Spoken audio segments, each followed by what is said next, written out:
बहुत दिनों बाद अपनी सहेली को फ़ोन किया था मैंने। हेलो मिताली, मैं नेहा बोल रही हूँ। नेहा तू? सच में बहुत दिन बाद तेरी आवाज़ सुनकर अच्छा लगा। और बता, कैसी है तू? तुझे मेरा नंबर कहाँ से मिला? और कहाँ है तू आजकल? अरे बस बस, एक ही सांस में सारे सवाल पूछ लेगी क्या? रुको थोड़ा। और यह बताओ कि रक्षाबंधन पर घर आ रही हो ना इस बार? ससुराल से एक दिन की एक्स्ट्रा छुट्टी लेकर आइएगा मैडम। कितनी सारी बातें करनी हैं। एक्स्ट्रा छुट्टी के नाम पर थोड़ा सक पकाते और तुरंत ही खुद को संभालते हुए मिताली बोली, बड़ी आई छुट्टी वाली। मैडम, आप हैं नौकरी वाली, हम तो खाली लोग हैं।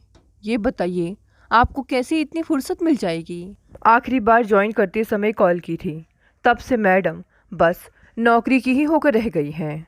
चल झूठी, तेरे घर शादी का कार्ड भिजवाया था, तुझे ही फुर्सत नहीं मिली। हाँ, तब नहीं आ पाई थी मैं। यह बता कि अभी कहाँ है? पिछले हफ्ते ही पुणे शिफ्ट किया है और फ्लैट भी तेरी कॉलोनी में ही मिल गया है। कल शाम को ही अंकल आंटी से मिलकर आई हूँ और नंबर लिया तेरा। मुझसे नंबर मिस हो गया था तेरा, और तुझसे तो उम्मीद रखना भी बेकार है। कभी एक दूसरे की जान के नाम से फेमस लड़कियाँ 8 साल बाद एक दूसरे से बात कर रही हैं। मिताली की शादी के बाद नेहा ने सरकारी नौकरी की तैयारी की। साल भर बाद ही नौकरी लग गई और उसके साल भर बाद शादी। नेहा की शादी का कार्ड तो मिला था मिताली को, लेकिन शादी में जाने की परमिशन नहीं मिल पाई थी ससुराल से। अच्छा, अब सेंटी मत हो। ऑफिस वाले हंसेंगे मेरी बोल्ड नेहा को ऐसे देखेंगे तो। हाँ यार, चल रखती हूँ फ़ोन, मिलते हैं। हाँ, छुट्टी ले लियो ससुराल से देवी माँ, नहीं तो पिटाई होगी तुम्हारी, बता दे रही हूँ। चल बाय बाय। हंसते हुए फ़ोन कटा तो मिताली ने देखा कि सासू माँ पीछे खड़ी है और उनके चेहरे पर सवालिया निशान हैं। कपूर की तरह जिस गति से हंसी चेहरे से गायब हुई, उससे अधिक गति से मिताली रसोई में चली गई। सासू माँ की चाय का वक्त था ये, और चाय में 10 मिनट की देरी हो चुकी थी। माँ जी को ये लापरवाही बिल्कुल पसंद नहीं। पता नहीं अब क्या क्या सुनना पड़ेगा। मुझे भी ना ध्यान रखना चाहिए था। ऐसा भी क्या बातों में खो जाना। खुद को मन ही मन डांटते हुए मिताली फिर से नेहा की बात याद करने लगी। पिटाई होगी तुम्हारी, बता दे रही हूँ। बिल्कुल नहीं बदली ये लड़की। आखिर मुस्कुराहट आ ही गई मिताली के चेहरे पर। मिताली को पता है कि ना तो एक दिन की एक्स्ट्रा छुट्टी ले सकती है, ना ही मिलना मिलाना होगा, लेकिन फिर भी वो बहुत खुश है। 10 साल साथ गुजारे हैं मिताली और नेहा ने। सारी यादें एकदम ताज़ा हो गई। यही सब सोचते सोचते मिताली सासू माँ को चाय पकड़ा आई। डिनर का समय आसानी से कट गया, बिना किसी शिकवा शिकायत के। मिताली को उम्मीद थी कि बहुत ज़बरदस्त डांट पड़ेगी और अरुण भी गुस्सा करेगा। पिछली बार जब छोटे बेटे आयुष ने सोफ़ा गीला कर दिया था तो कितनी आफत आ गई थी। याद करके ही रूह कांप गई मिताली की। देखा जाए तो मिताली की शादी नेहा के मुकाबले बड़े खानदान में हुई थी। दिल्ली की बड़ी सी कोठी, सारे शहर में उनका बड़ा नाम। माथुर खानदान की छोटी और स्मार्ट बेटी अरुण ने जब मिताली को पसंद किया तो बधाइयों का तांता लग गया था मिताली के घर। मिताली के भी अरमान पंख लगाकर उड़ने लगे थे। उम्र ही ऐसी थी वो, और अरुण मिताली को भी पहली ही नज़र में पसंद आ गए थे। इधर अरुण के घर परिवार में भी मिताली की खूब चर्चा थी। मिताली की सुंदरता भी कॉलेज की सारी लड़कियों को मात देती थी। साथ ही साथ पढ़ने लिखने में इतनी तेज, फाइनेंस से एमबीए किया है, और क्या चाहिए था उनको अपनी बहू में। शादी की तैयारियों और इतना अच्छा रिश्ता मिलने की खुशी के बीच मिताली को भी अपनी जॉब का ख्याल नहीं आया। उसे अरुण से बात करके लगा नहीं कि उन्हें कभी कोई इशू होगा इससे। नेहा ने 1-2 बार कहा कि उसे बात करनी चाहिए अरुण से, तो मिताली ने बात भी की। अरुण ने उसे पूरा विश्वास दिलाया कि किसी को कोई समस्या नहीं है, वो जो चाहे करे। शादी के 3-4 महीने बाद वहीं दिल्ली में कर लेना जॉब अप्लाई, और तुम हो भी इतनी क्वालिफाइड, तुम्हें कौन मना करने वाला है जॉब के लिए। मेरी मिताली को तो यूं ही मिल जाएगी जॉब चुटकी में। सुनकर शर्म से चेहरा लाल हो गया था मिताली का इस तारीफ पर। रस्मों रिवाज और घूमने फिरने के दिन पंख लगाकर उड़ गए। शादी के 3 महीने बाद मिताली ने अपनी सासू माँ से बहुत आराम से बात की। माँ जी, अब तो सारी रस्में, घूमना फिरना सब हो चुका है आराम से। मैं जॉब के लिए अप्लाई कर देती हूँ। सासू माँ ने बड़ी कुटिल मुस्कान के साथ जवाब दिया। आराम से तो होगा ही बहुरानी। अरुण के पापा ने इतना बड़ा बिजनेस किसके लिए खड़ा किया है? अपने बच्चों की खुशियों के लिए ही ना। जॉब के लिए उत्तर ना मिलता देख, मिताली ने आगे कहा। जी माँ जी, मैं जॉब के लिए अब अप्लाई कर देती हूँ। मन नहीं लगता मेरा भी सारा दिन घर में। इस बार सासू माँ का पारा 7वें आसमान पर था। लगभग चीखते चिल्लाते हुए अरुण को आवाज़ लगाई। अरुण, ओ अरुण, मैंने मना किया था ना इतनी ज़्यादा पढ़ी लिखी लड़की के लिए। तुझे ही पसंद थी ना। ले अब जॉब करनी है इसे, संभाल ले इसे। और ना मन लगे इसका तो छोड़ा उसी 2 BHK में, वही मन लगता है इसका।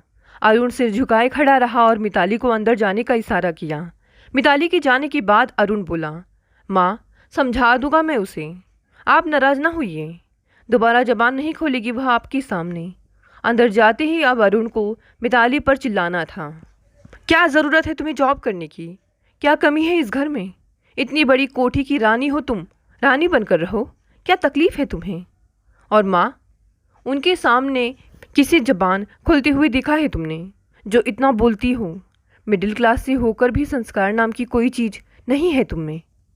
अरुण को इतना गुस्से में देख अपनी पढ़ाई पर गर्व करने वाली, अपने चुनाव पर गर्व करने वाली मिताली सहम गई। उस दिन के बाद से उसने जॉब का दोबारा नाम नहीं लिया। माँ ने अरुण को समझा दिया था, जल्दी बच्चे बच्चे कर लो, ज़्यादा फैमिली प्लानिंग के चक्कर में ना पड़ना। बहू का मन घर गृहस्थी में उलझना भी जरूरी है। देखते ही देखते मिताली एक बेटी अनु और एक बेटे आयुष की जिम्मेदार माँ बन गई। अब मिताली के पास इतना भी समय नहीं होता कि वो खुद पर या खुद से जुड़ी किसी भी बात पर ध्यान दे सके। धीरे धीरे हालात ऐसे हो गए कि मिताली को अपने लिए चप्पल खरीदनी हो या बच्चों के लिए डायपर, सासू माँ से पूछे बिना नहीं ले सकती थी। घर में आने वाली सुई तक पर उनकी नज़र रहती हमेशा। कुछ अपने माँ बाप की इज्जत, कुछ अब बच्चों की चिंता। मिताली ने अपनी इस नियति को स्वीकार कर लिया है। मिताली को अपनी इन ख्यालों की दुनिया से बाहर लेकर आई अरुण की आवाज़। मिताली, माँ बुला रही हैं ड्राइंग रूम में, जल्दी आओ। यह सुनकर मिताली का दिल जोरों से धड़कने लगा कि अब खैर नहीं, डिनर का वक्त तो टल गया, लेकिन अब पक्की तरह से क्लास लगेगी। ड्राइंग रूम में पहुंचकर देखा तो सब शांत था, यानी कि कोई और बात है। चलो अच्छा हुआ। सास ने बिठाया दोनों बहुओं को और अपने फॉरेन टूर के बारे में बताने लगी। इस बार रक्षाबंधन पर उनका यूरोप घूमने का प्लान है, अपनी दोनों बेटियों और दोनों बेटों के साथ। दोनों बहुओं को इसके एवज में छूट दी गई थी कि वो 1 हफ्ता अपने मायके रहकर आ सकती हैं चाहे तो। मिताली की आंखों में चमक आ गई, जैसे कि मांगी मुराद मिल गई हो, बल्कि उससे ज़्यादा। अब वो नेहा के साथ कितना वक्त बिता पाएगी? बाकी घर वालों को उसकी खुशी का राज समझ नहीं आ रहा था, लेकिन मिताली बहुत खुश थी। आखिरकार रक्षाबंधन का समय भी आ गया। इधर अन्नू और आयुष खुश थे कि 1 सप्ताह ननिहाल में धमाल मचाएंगे, तो उधर मिताली के मन में भाई के साथ साथ नेहा से मिलने की बेचैनी। मिताली के माता पिता तो तब से अपने नाती नातिन को खिलाने को बेताब थे। साल भर में एक रक्षाबंधन पर ही मिताली घर आती थी, वो भी सिर्फ 1 दिन के लिए। आज पूरे सप्ताह के लिए आ रही थी। शनिवार का दिन त्यौहार में गुजर गया। अगला दिन इतवार था। नेहा को भी ऑफिस से फुर्सत थी और मिताली को भी अपने ससुराल की ड्यूटी से। नेहा के घर मिलना तय हुआ। सुबह सुबह 11 बजे ही मिताली को भाई नेहा के यहाँ छोड़ आ गया। घंटी बजाते ही उसकी आवाज़ गूंज गई चारों तरफ। आ रही हूँ। दरवाज़ा खुलते ही मिताली का मानो सपना टूट गया। इतनी कमज़ोर सी, बीमार सी नेहा, गले लगाते ही आंसू आ गए उसके। क्या हाल बना लिया है तूने? ये हड्डियाँ हड्डियाँ क्यों निकाल रखी है? बीमार है क्या? नेहा हंसते हुए बोली, जैसे तू खुद बड़ी मुटा गई हो। किधर से 2 बच्चों की माँ लग रही हो तुम। चल अब अंदर भी आ। सारी चिंता चौखट पर ही लोगी क्या? घर छोटा सा था नेहा का, लेकिन एकदम रॉयल जैसा सजा हुआ था। तो मैडम को अब महंगी चीज़ों का भी शौक़ हो चला है। ये सब तो प्रशांत की पसंद है। शादी की बात कहाँ अपना कुछ बच ही जाता है। जो पतिदेव चाहे बस वही सत्य है। नेहा की आंखों में उदासी देख मिताली ने बात पलटी। और बच्चे बच्चे कहाँ हैं? वो तो पतिदेव को पसंद है या वो भी नहीं। चल तू भी ना, देख तो तेरे फेवरेट वाले पकौड़ी बनाए हैं। चाय बस बन रही है। बन क्या रही है? चाय? 8 साल बाद मिलेंगे तो तू मेहमानों की तरह चाय पिलाएगी मुझे? तू तो वैसे भी मेरे हाथ की चाय की दीवानी है। अब दोनों सहेलियां किचन में हैं और मिताली चाय बना रही है। मिताली, तुझे याद है वो रेनू? हाँ, वही मॉडल रेनू ना, जिसको सजने संवरने से फुर्सत नहीं होती थी। हाँ याद है। हमारी तो कभी बनी ही नहीं थी उससे। वो कहाँ मिल गई तुझे? मैडम सच में मॉडलिंग कर रही है। पिछले महीने मैगजीन में उसका फ़ोटो देखा तो आंखें खुली की खुली रह गई। उसने जो चाहा पा लिया। एक बड़ा नाम है मॉडलिंग की दुनिया में वो आज। वाह, अच्छा है, किसी को तो कुछ मिला। तुम्हें भी तो अरुण मिल गया ना? क्यों, नहीं मिला क्या? नेहा की शरारत शुरू हो चुकी थी। अरुण के नाम पर मिताली आज भी झेपसी गई। चाय पकौड़े लेकर दोनों रॉयल बैठक में आकर बैठ गए। चाय पीते हुए मिताली ने नेहा से पूछा, अब बता भी, बच्चे कहाँ हैं? दिख ही नहीं रहे। दादा दादी के पास हैं या सुबह सुबह खेलने निकल गए? इतनी देर से इधर उधर की बातें करते हुए आखिरकार नेहा की आंखों में आंसू आ गए। नेहा, क्या हुआ? बच्चे बता, सब ठीक है ना? तेरी आंखों में आंसू मतलब बहुत बड़ी बात है। गले लगाकर मिताली ने फिर से कहा। अच्छा सब छोड़, पहले शांत हो जा तू। मेरी नेहा रोते हुए बिल्कुल अच्छी नहीं लगती। अब दोनों सहेलियां बिना कुछ बोले चाय पीने लगी। मिताली ने अब कुछ भी नहीं पूछा। वो नेहा को जानती है। कुछ समय लेकर वो खुद बता देगी कि क्या बात है। बच्चे नहीं है मिताली, नहीं है बच्चे। फिर से रो पड़ी नेहा। ठीक है बाबा, नहीं है तो आ जाएंगे ना। वादा, अब दोबारा नहीं पूछूंगी। तू रो मत बस यार। प्रशांत को अपना स्टेटस बनाना है। वो हमारी मिडिल क्लास वाली ज़िंदगी से बिल्कुल खुश नहीं है। 8 साल हो गए शादी को। इन्हें लगता है ज़िंदगी बस महंगी चीज़ों के पीछे भागने का नाम है। एक गहरी सांस लेकर नेहा ने कहा, पता नहीं किसकी बराबरी करना चाहते हैं। यह घर मुझे अपना घर लगता ही नहीं है। ब्रांडेड और महंगी चीज़ें बस। मेरी सादगी कहीं पीछे छूट गई है। पहनना ओढ़ना सब उन्हीं के हिसाब से होना चाहिए। अब जब घर में लगभग हर सामान अपनी मर्जी का खरीद चुके हैं तो अब इन्हें एक विला खरीदना है। जब तक इतना पैसा जमा नहीं कर लेंगे विला खरीद नहीं लेंगे। तब तक कुछ और सूद नहीं लेनी। आज संडे भी ऑफिस गए हैं। मेरी सरकारी नौकरी है, सो मुझ पर बस नहीं चलता इनका। नहीं तो संडे भी ऑफिस भेज दे मुझे ये। तुम्हारी बातों से ऐसा लग रहा है नेहा मानो मशीन हो तुम दोनों, और इसीलिए प्रशांत जी बच्चे नहीं चाहते हैं। मुझे लगता था कि तेरे पास बंगला है, गाड़ी है, पैसा है, सब है तो तू बहुत खुश होगी। लेकिन जब अंकल ने बताया कि तुम साल में एक बार ही पीहर आती हो तो कुछ खटका सा हुआ। सब ठीक है ना मिताली? तुम बिज़ी रहती हो इसीलिए कम आ पाती हो ना घर? अब बारी मिताली की थी। हाँ, बिज़ी तो रहती हूँ। 2 बच्चे, सास ससुर, जेठ जेठानी और पतिदेव, उस पर से इतनी बड़ी कोठी, कहाँ समय मिलता है। मिताली की आंखों का सुनिया लेकिन नेहा पड़ चुकी थी। और जॉब? तुझे तो अपनी आज़ादी बहुत पसंद थी ना, जॉब क्यों नहीं की तुमने? अरुण, अरुण, तुमने बात की थी ना शादी से पहले ही उससे, तो फिर क्या बात हुई? हाँ की थी, लेकिन माँ जी को पसंद नहीं है और अरुण भी माँ का कहा नहीं टाल सकती। सो अब अनु और आयुष ही मेरी जॉब है। मुस्कुराते हुए मिताली बोली। तो खुश है? हाँ बहुत, सब कुछ तो है मेरे पास, किस बात की कमी है? तभी भाई का फ़ोन आ गया। दीदी, आयुष आपको ढूंढ रहा है तब से, रो रो कर बुरा हाल कर लिया है अपना। आप आ जाइए जल्दी। ओह, आई मैं बस। तब तक उसे तुम आइसक्रीम दिला लाऊं। थोड़ा ध्यान भटकेगा उसका। मैं पहुंच रही हूं बस। फ़ोन डिस्कनेक्ट होने के साथ ही मिताली उठ खड़ी हुई। निकलना होगा नेहा मुझे, आयुष रो रहा है। आते वक्त नाना के साथ खेलने में इतना बिजी था कि मैंने डिस्टर्ब करना ठीक नहीं समझा। अच्छा सुन, फ़ोन करना और मिलती भी रहना आप। बिजी मैडम, गले लगाते हुए नेहा ने बोला। हड़बड़ाहट में भी मिताली के चेहरे पर मुस्कान आ गई।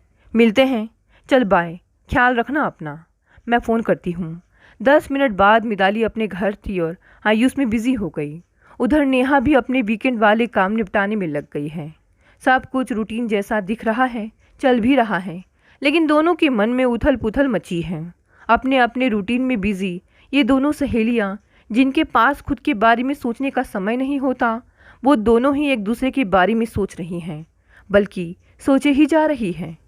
मिताली की आंखों के सामने से नेहा को रोना नहीं आ रहा, और नेहा के जहन से मिताली के ये शब्द, सब कुछ तो है मेरे पास, किस बात की कमी है।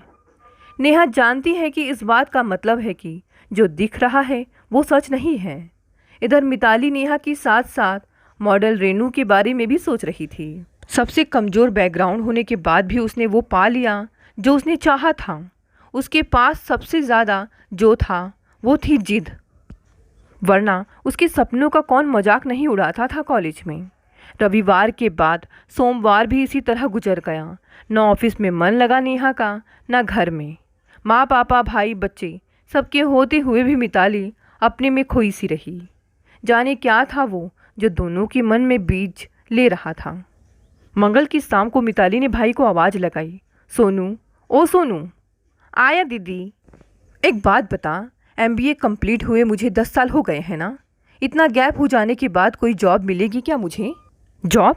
अचानक से दीदी? जीजा जी से पूछा आपने? और आंटी, उनको बुरा लगा तो? मैंने जो पूछा उसमें से किसी एक बात का भी जवाब दिया है तूने? तेरे जीजा जी और मेरी सास को नहीं करनी है जॉब, मुझे करनी है जॉब। अब तू कुछ हेल्प कर सकता है तो बता, या मैं कुछ और सोचूं।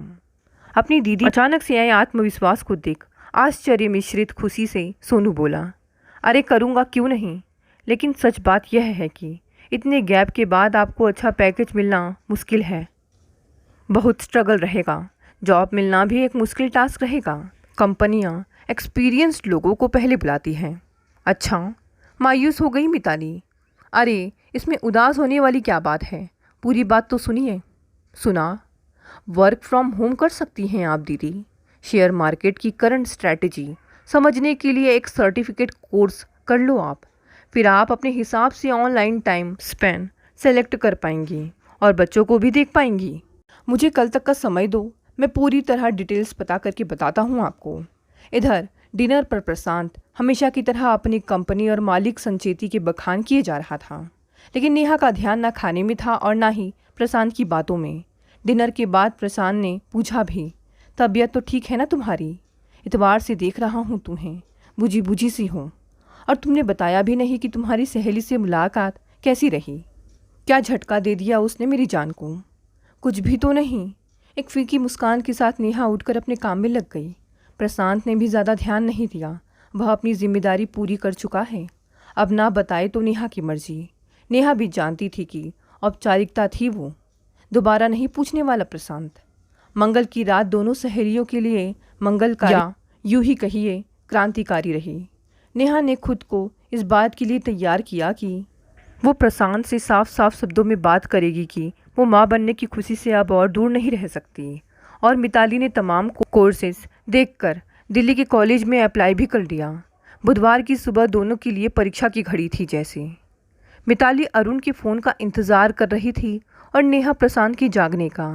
हेलो, कैसी है मेरी दो जान, और जान की स्वीट सी मम्मी, सुबह हुई या नहीं? हेलो अरुण, हम सब अच्छे हैं, आप लोग सब कैसे हैं? अरुण को याद आया कि सालों से मिताली ने उसे नाम से नहीं बुलाया है। एकदम से अपना नाम सुनकर चौंक सा गया। हम भी बढ़िया। क्या बात है मिताली, सब ठीक है ना? हाँ सब बढ़िया। क्यों, क्या हुआ? लगा मुझे। अच्छा अनु से बात कराओ तो। अरुण, मुझे आपसे कुछ बात करनी है। हाँ हाँ बताओ। मैंने कॉलेज से शेयर मार्केट में स्पेशलाइजेशन सर्टिफिकेट कोर्स अप्लाई किया है। अच्छा अच्छा, क्यों अपने गरीब भाई को हेल्प करनी है क्या तुम्हें? व्यंग्यात्मक हंसी हंसते हुए अरुण बोला, नहीं, अपनी हेल्प करनी है मुझे। आत्मविश्वास भरा जवाब आया मिताली का। अपनी हेल्प? हाँ हाँ हाँ, दिमाग तो ठीक है ना तुम्हारा मिताली? तुमको किस बात की कमी है? ये जुमला 10 सालों से सुनती आ रही हूँ अरुण, अब बस भी करो ये ड्रामा। मुझे कब कैसे क्या करना है सब कुछ तो आप और माँ जी फैसला लेते हैं। मेरी कोई अपनी मर्जी, कोई अस्तित्व नहीं छोड़ा है आपने। ये कमी है मुझे। हाँ तो सही सोचते हैं हम लोग, समझ है ही कहाँ तुम में। देखो, अपने मायके में 3 दिन रुकी हो और कैसी बातें करने लगी हो। दिल्ली चली आओ आज ही। नहीं, दिल्ली तो मैं रविवार को ही आऊँगी। बस आपको बतानी थी ये बातें, सो बता दी मैंने। कह रहा हूँ ना, आज ही आओ और ये कोर्स वगैरह का भूत उतारो अपने दिमाग से। बच्चों पर ध्यान दो बस। अरुण, बच्चे जितने मेरे हैं उतने ही आपके भी हैं और ये मेरा आखिरी फैसला है, सोच लीजिए आप। फ़ोन डिस्कनेक्ट हो गया। पीछे खड़ा सोनू बहुत खुश है। दीदी को शादी के बाद आज अपने असली रूप में देख रहा है। फैसला, मेरी मिताली फैसले कब से करने लगी। वो तो फैसले मानती है बस। अब अरुण को थोड़ी घबराहट हुई। मिताली की जिद दिख रही थी उसे। यहाँ नेहा के घर आज समय से पहले पोहा और चाय बनाकर तैयार है। हालांकि नेहा आज ऑफिस के लिए तैयार नहीं हुई है। क्या बात है डार्लिंग, आज तो फेवरेट नाश्ता, वो भी समय से पहले। क्या डिमांड होने वाली है आज? हाँ, और तुम ये आज तैयार क्यों नहीं हुई? नौकरी वोकरी छोड़ने का इरादा है क्या? हाँ प्रशांत, नौकरी छोड़ने का ही इरादा है। नाश्ता गले में अटक गया प्रशांत की। पगला गई हो क्या? गुस्से में चिल्लाया, लेकिन तुरंत उसे एहसास हुआ कि गुस्से से बात नहीं संभाली जा सकती। क्या हुआ? ऑफिस में कोई दिक्कत? मैं बात करूं बॉस से? नहीं, दिक्कत घर में है, ऑफिस में नहीं। नाराज़ हो मुझसे? कुछ चाहिए मेरी प्यारी नेहा को? हाँ चाहिए। क्या चाहिए मेरी प्यारी नेहा को? खूब समझती है इन चिकनी चुपड़ी बातों को नेहा। पहले की तरह ही गंभीर रहते हुए नेहा बोली, बच्चा चाहिए मुझे। क्या? माँ बनना चाहती हूँ मैं। कितने साल और इंतज़ार करूँ अब मैं? तुम जानती हो नेहा, अभी हम तैयार नहीं हैं। विला ले लें, फिर जितने चाहे बच्चे करना, नहीं रुकने वाला मैं। हम नहीं प्रशांत, केवल तुम तैयार नहीं हो। मैं पिछले 4 साल से कह रही हूँ तुम्हें। पहले गाड़ी, फिर फ्लैट और अब विला। कल कुछ और शामिल हो जाएगा तुम्हारी लिस्ट में। मैं खुश हूँ प्रशांत, जो है उसमें, और मेरे बच्चे भी खुश रहेंगे। जानती हूँ मैं, भौतिक सुखों का कोई अंत नहीं है। मैं थक गई हूँ इस तरह दौड़ते दौड़ते। मुझे ठहराव चाहिए, बच्चा चाहिए मुझे। सुनो तो नेहा। नहीं प्रशांत, ये मेरा आखिरी फैसला है। अगर तुम्हें नहीं मंजूर तो मैं कल ही इस्तीफ़ा दे दूँगी। आज छुट्टी ली है बस। मुस्कुराते हुए नेहा बोली। प्रशांत को समझ नहीं आ रहा था वो छुट्टी की बात सुनकर खुश हो या बच्चे की बात सुनकर चिंतित। फिलहाल उसे अपना विला का सपना टूटता हुआ दिख रहा था और दिख रही थी नेहा की जिद। जिद तो दोनों ने कर ली थी, लेकिन जिद इतनी भी आसानी से पूरी नहीं होती। एक तरफ मिताली की सासू माँ ने हंगामा मचाया हुआ था, तो दूसरी तरफ प्रशांत भी सारे दिन परेशान रहा कि कैसे अपनी बीवी को समझाए। वो कहाँ बच्चों के चक्कर में पड़ गई है। बुध का दिन इसी हलचल में गुजर गया। गुरुवार की सुबह अरुण ने अपनी नाराज़गी जताते हुए फ़ोन नहीं किया, ना ही मिताली का फ़ोन उठाया। प्रशांत को भी कुछ समझ नहीं आ रहा था। बात टालने के लिए वो भी टूर पर निकल गया इतवार तक। इतवार भी आ गया। मिताली को भी आज ही दिल्ली लौटना था, लेकिन मिताली ने ना जाने का फैसला किया। इधर नेहा भी अपना सारा सामान पैक कर बैठी थी। प्रशांत को लगा था 2-4 दिन दूर रहेगी नेहा उससे तो खुद ही अकल आ जाएगी। प्रशांत के बिना नेहा का कहाँ मन लगना था, लेकिन जो वो देख रहा था वो अप्रत्याशित था। नेहा, क्या बचपना है ये? बच्चों बिना कैसा बचपना? बच्चे तो इस घर में आने से रहे तो मैं ही बच्चा बनकर देख लेती हूँ। बस भी करो ये पागलपन, परेशान हो गया हूँ मैं। सो तो मैं भी। चलो परेशानी ख़त्म कर देते हैं। मैंने 7 वाली कॉलोनी में एक रूम व किचन देख लिया है। तलाक के कागजात भिजवा दूंगी। चलती हूँ। प्रशांत के पैरों के नीचे से ज़मीन खिसक गई हो मानो। ठहरो नेहा, बैठो बात करो। क्या बात करनी है प्रशांत? तुम्हारा फैसला मुझे पता है। अच्छा, क्या पता है तुमको? यही ना कि मुझे अपने जैसे बेटा नहीं चाहिए, बल्कि तुम्हारी जैसी बेटी चाहिए, एकदम समझदार, मजबूत और निडर। इस बार नेहा खुद को रोक नहीं पाई। प्रशांत को गले लगाते ही सालों का दर्द आंसुओं के साथ बहा दिया नेहा ने। रह गया तो उन दोनों के बीच का प्यार बस। उधर दिल्ली में जब अरुण पूरे परिवार के साथ घर लौटा तो मिताली और बच्चों को वहाँ ना देख गुस्से से आग बबूला हो गया। मिताली की इतनी हिम्मत, अभी बताता हूँ उसे। इस बार फ़ोन नहीं किया अरुण ने, सीधे पुणे के लिए फ़्लाइट ली। बहुत बोलने लगी है। मायके बैठ जाने को बोलूँगा ना तो अपने आप सीधी हो जाएगी। रात होते होते अरुण मिताली के घर पहुंच ही गया। मिताली जैसे उसी के इंतज़ार में बैठी थी। डोरबेल बजी। मिताली ने दरवाज़ा खोला, एकदम सपाट चेहरे के साथ, ना खुशी ना नाराज़गी। लेकिन अरुण तो नाराज़ था ही। अपना सामान पैक करो मिताली। और तुम घर में क्यों नहीं हो? यहाँ क्यों हो? चल क्या रहा है तुम्हारे दिमाग में? हाथ पैर धोकर आराम कर लो अरुण, डिनर तैयार है, बाद में बात करते हैं। तभी आयुष आकर अरुण से लिपट गया। पापा आ गए, पापा आ गए। बेटे को देखकर अरुण अपना गुस्सा भूल गया कुछ देर को और फ्रेश होने चला गया। डिनर के बाद मिताली ने उसे छत पर बुलाया। बताइए, क्या बोल रहे थे आप? क्या बोलूँगा? तुम फ़ोन क्यों नहीं उठा रही हो और घर क्यों नहीं पहुँची अब तक? क्या आपको सच में नहीं पता अरुण? अगर ये तुम्हारे बेकार से सर्टिफिकेट कोर्स और जॉब के लिए है तो मुझे कोई बात नहीं करनी है इस बारे में। तुम अच्छे से जानती हो माँ को बिल्कुल पसंद नहीं है ये सब। और बच्चों का भी ख्याल नहीं आया तुम्हें? उन्हें कौन देखेगा? शांत हो जाओ अरुण, बात तो मुझे भी करनी है आपसे और इसी बारे में करनी है, लेकिन इस तरह नहीं। जो कोर्स और जॉब तुम्हारे लिए बेकार है वो मेरी आत्मनिर्भरता है और इतने सालों से बच्चों को देख रही हूँ ना, आगे भी देख लूँगी। मुझे नहीं पसंद, कह दिया ना। बात आपकी पसंद की नहीं है, मेरे अस्तित्व की है। तो ठीक है, आज से मेरे घर के दरवाजे तुम्हारे लिए बंद। ठीक है, आप जब चाहे जा सकते हैं। इतना शांत जवाब। अरुण अंदर तक हिल गया, सिर पकड़कर बैठ गया 10 मिनट। मिताली, क्या तुम सच में मेरे बिना रहना चाहती हो? नहीं, मैं आपके साथ रहना चाहती हूँ, लेकिन अपनी पहचान के साथ। सुबकते हुए अरुण बोला। ठीक है, सुबह चलो मेरे साथ। और माँ जी? परेशान मत हो, मेरी बात वो कभी नहीं टाल सकती। दोनों के चेहरे पर प्यार भरी मुस्कुराहट आ जाती है। दोस्तों, कहानी यही समाप्त हो गई। मिलते हैं अगली नई कहानी से। आपका बहुत बहुत धन्यवाद।